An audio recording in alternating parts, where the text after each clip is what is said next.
Tole akkam jirtu hordoftoota Qubee Akaadaamii. Kun Qubee Akaadaamii irratti kan isiniif dhiyaatu baroota Applied Mathematics waan irrattidha.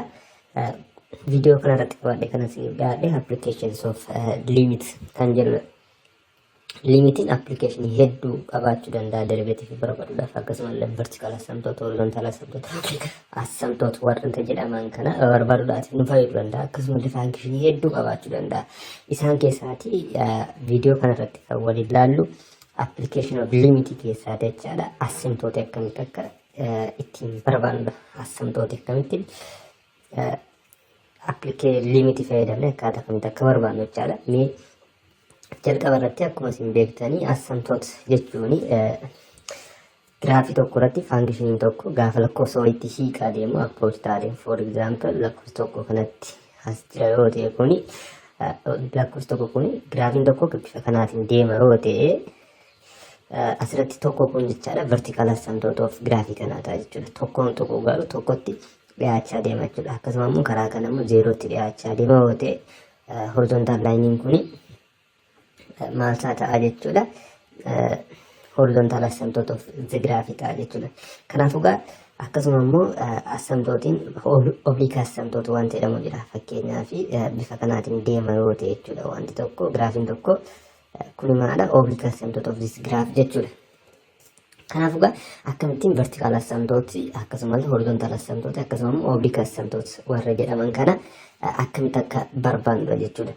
Inni jalqaba vertical asymptote kan jedhudha. Vertical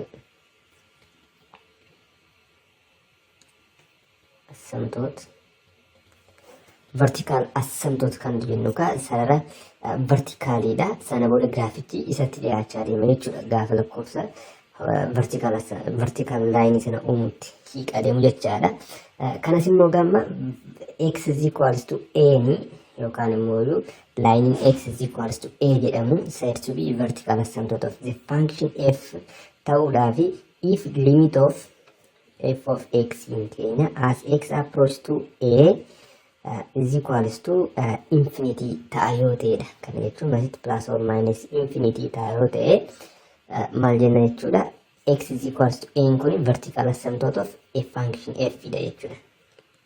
If limit of f of x as x approach to a is equals to positive or minus infinity ta'a yoo ta'e x is equals to a maal ta'a jechuudha. Vertical asymptote of the graph ta'a jechuudha. Akkasuma immoo yoo immoo limit of f of x as x approach to a from the right or from the left illee yoo qabaate jechuudha. Lamaan isaayyuu is equals to positive or minus infinity ta'a illee yoo ta'e vertical asymptote of the graph ta'a jechuudha. Inni kan biraan maadha horizontal asymptote wanti nu jennu jira. Line tokko the line y is equals to k ni horizontal asymptote of the function f of x ta'uudhaaf jechaadha. Horizontal asymptote isa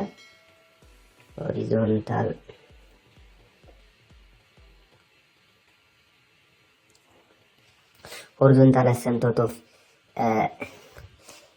f of x ta'uudhaaf jechaadha. Y is equals to k kuni if limit of f of x as x approach to positive infinity plus or minus infinity gaafa deemu jechaadha is equals to k kenna yoo ta'e jechuudha. Minus irraatis haa ta'u positive asirraatis jechaadha. Gaafa x negative infinity yookaan positive infinity deemaa deemu limitiin isaa k kenna taanaani y is equals to k kun maal jedhama jechaadha. Horizontal asymptote of the graph jenna jechuudha. Inni sadaffaani oblique asymptote wanti jedhu jira.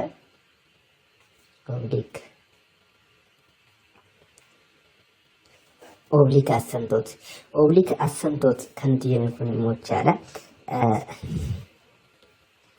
Oblique asymptote kan jennu kan function tokko for example f of x is equals to q of x over g of x yoo ta'e yoo degree q of x greater than degree of g of x ta'a yoo ta'e jechuudha. Degree g of x caalaa yoo ta'e oblique asymptote dha kan inni qabaatu jechuudha. Oblique asymptote dha kan inni qabaatu. Oblique asymptote kun egaa y is equals to ax plus b dhaatiin kan kennamudha. Y is equals to ax plus b dhaatiinidha kan inni kennamu. Kanaafuu gaama oblique asymptote y is equals to ax plus b kuni oblique asymptote of the function f of x ta'u yoo ta'e ta'uudhaafi dirqama maal ta'uu qaba yoo if limit of f of x minus ax minus b is equals to 0 ta'edha as x approach to a irratti jechuudha. Gaafa x gara a tti hiiqaa deemu yookaan immoo gaafa x gara a tti approach gaafa ta'aa deemu jechaadha. Approach gaafa ta'aa deemu jechaadha. Yoo function keenya kuni limitiin isaa is equals to 0 ta'a yoo ta'e y is equals to ax plus b kuni horizontal asymptote of the function f of x ta'a jechuudha. Asirratti value a fi value b akkamitti arganna jettanii value a is equals to limit of f of x over x as x approach to infinity da. As x approach to infinity ta'a jechuudha. B immoo bifa kamiitiin arganna limit of f of x minus ax as x approach to infinity ta'a jechuudha. B bifa kanaatiin arganna, A immoo bifa kanaatiin arganna jechuudha. Yoo oblique asymptote qabaate jechuudha. Mee bifa exampleetiin itti halaallu jalqaba irratti f of x nu kenname is equals to 6x over x minus 2 dha. Kan barbaadamne vertical asymptote, horizontal asymptote and oblique asymptote dha. Oblique asymptote if it has jedha gaaffiinsa jechuudha. Asirratti gaa vertical asymptote kan jennu maal jenneerra sila if limit of f of x as x approach to a is equals to positive or minus infinity ta'ote x is equals to a ni is equals to x is equals to a kuni vertical asymptote isaa ta'a jechuudha. Akkasuma horizontal asymptote isaa limit of f of x as x approach to infinity negative ta'uu danda'a positive k ta'a yoo ta'e horizontal asymptote isaa ta'a jechuudha. Oblique asymptote kan jennu immoo yoo digriin isa irra keessa jiru jechaadha. Digriin numerator isa kan denominator hin caala yoo ta'e jechuudha. Kanaafuu gammas irratti kuni oblique asymptote qabatu jechaadha. Maaliif denominator keenyaa fi numerator keenya degree the same qabu waan ta'eef jechaadha. Kanaafuu vertical asymptote gaafa barbaannu vertical asymptote kana barbaaduudhaaf inni jalqaba irratti maal goona denominator isaa yookaan immoo isa jalaa kana yookaan immoo waamsisaa isaa jechuudha. 0 bakka itti ta'u irratti limit isaa barbaannetu ilaalla jechuudha. Fakkeenyaaf kuni kan inni 0 ta'u x minus 2 is equals to 0 kana jechuun x is equals to 2 irratti dha. Kanaafuu limiti function kana as x approach to 2 irratti la barbaanna jechuudha. Limit of 6x over x minus 2 as x approach to 2 kana jechuun is equals to direct substitution dhaan kan nuti fayyadamnu jetti maal ta'a 12 over 0 ta'a jechuudha. Kun immoo qixxeetaa maal kenna positive infinity ta'a. Positive infinity. Kanaafuu positive infinity gati ta'e kuni asirratti maal jenneera yoo positive infinity yookaan immoo negative infinity yoo ta'e x is equals to a suni maal taanneera vertical asymptote isaa ta'a jechuudha. Kanaafuu x is equals to 2 is vertical asymptote ta'a jechuudha. Vertical asymptote ta'a jechuudha. Akkasuma immoo gaammoo horizontal asymptote isa gaafa barbaannu maal godheedha the line y is equals to k is horizontal asymptote of f of x if limit of f of x is equals to k as x approach to positive or negative infinity jedha. Kanaafuu gaamma limit of 6x over x minus 2 as x approach to positive infinity irratti barbaanna jechuudha. Amma gaa kuni limit at infinity dha waan ta'eedhaaf viidiyoo kana dura irratti akkan isin ibsu yaalechaadha. Limit at infinity gaafa barbaannu maal goona jalqaba irratti highest degree of the function ichaatiif hirraa inni function jechaadha. Kanaafuu highest power isaa x dha waan ta'eedhaatiif 6 over x goona isa jalaa kanas immoo x over x minus 2 over x goona jechuudha. Limit as x approach to infinity. Asitti x in x dhaan gaafa badu 6 over kun immoo 1 minus 2 over x ta'a jechuudha. Limit as x approach to infinity. Sana booda 6 akkuma jirutti jira 1 minus 2 over infinity jechuun maal ta'a kuni 0 ta'a. Kanaafuu minus 0 is equals to 6 ta'a jechuudha.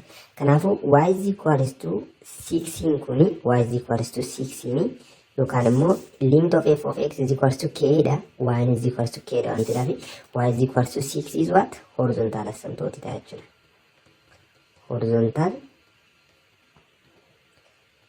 asymptote. Horizontal asymptote keenya ta'a jechuudha. Horizontal asymptote. Asirratti egaa kuni digriin isaa jechuudha wanti dhaatii fi oblique asymptote hin qabaatu jechuudha. Oblique asymptote hin qabaatu.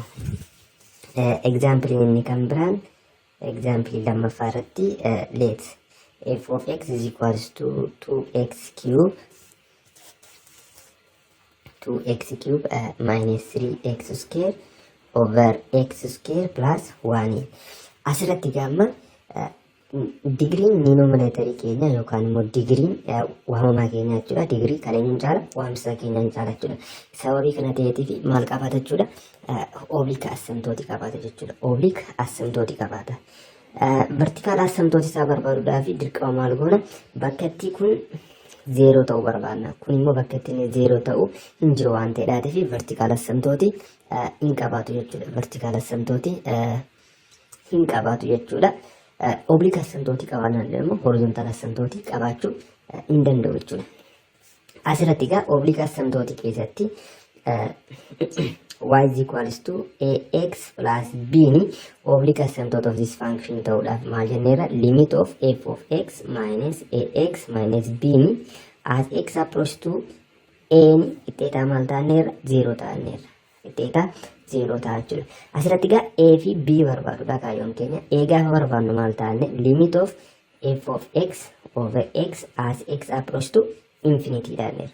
Kanaafuu isa kana hojjenna jechuudha. Kanaafuu a is equals to limit of f of x in kanadha 2x cube minus 3x square over x square plus 1 over x ta'a jechuudha. As x approach to infinity. Kana jechuun gaafa hirru limit of 2x square minus 3x square over x cube plus x ta'a jechuudha. As x approach to infinity. As x approach to infinity. Sana booda x asirratti egaa kana limit of kun asitti cube qaba.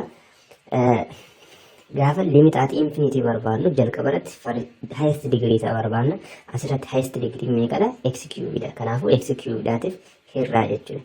Gaafa x cube dhaaf hirru ishee kana meeqa taati? 2 taati. Kana gaafa x cube dhaaf hirru 3 over x ta'a over kana gaafa x cube dhaatiif hirru 1 kana gaafa x cube dhaaf hirru plus x 1 over x square ta'a jechuudha. As x approach to infinity. As x approach to infinity 3 over x kun maal ta'a? 0 ta'a. Kunis maal taati? 0 taati. Teetaa meeqa ta'a jechuudha? 2 over 1. Teetaa 2 ta'a jechuudha. Gatiin A 2dha. Gatii B argachuudhaaf immoo maal goona jenne limit of f of x minus ax gooneeti as x approach to infinity ta'a jennee arganna jechuudha. Kanaafuu gaama limit ama f of x jira. F of x keenya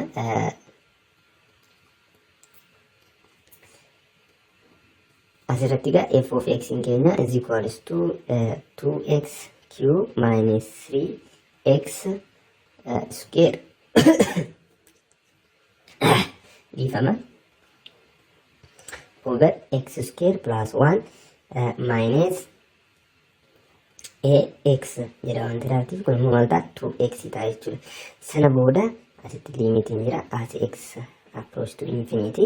Kun gaafa walirraatii hir'atu b is equals to limit of 2x cube minus 3x square asirratti kun x square plus 1 dha wanti insaayu kun kanatti gaafa baay'atu minus 2x cube minus 2x ta'a jechuudha. Sana booda kun kanaatiin gaafa badu as x approach to infinity jira limit of minus 3x square minus 2x over x square plus 1 ta'a jechuudha. Asitti as x approach to positive infinity. Kanaafuu asirratti limitaati infinity gaafa solve goonuu kan gaafa evaluate goonuu maal goonanne highest power isaati firraanne kanaafu x square dha waan ta'eef highest power isa x square dha firraa jechuudha. Kanaafu limitiin kun maal ta'achaadha gaafa kana x maal ta'a limit of kana gaafa x square dha firru minus 3 qofa ta'a kana gaafa x square dha firru minus 2 over x ta'a over kana gaafa x square dha firru tokko ta'a kana immoo 1 over x square ta'a jechuudha. As x approach to infinity sana booda kun 0 ta'a kunis immoo 0 ta'a jechuudha. As x approach to infinity kanaafu minus 3 ta'a jechuudha. Kanaafu minus 3 gati biti positive 2 immoo gati 8 jechuudha. Kanaafu oblique asymptotiin isaa is equals to ax plus b dha is equals to positive 2x minus 3 is the oblique asymptote ta'a jechuudha. Oblique asymptote keenya ta'a jechuudha. Galatooma share subscribe gochuu hin dagatina. Hiriyoota keessaniif immoo share godhaa. Nagatti.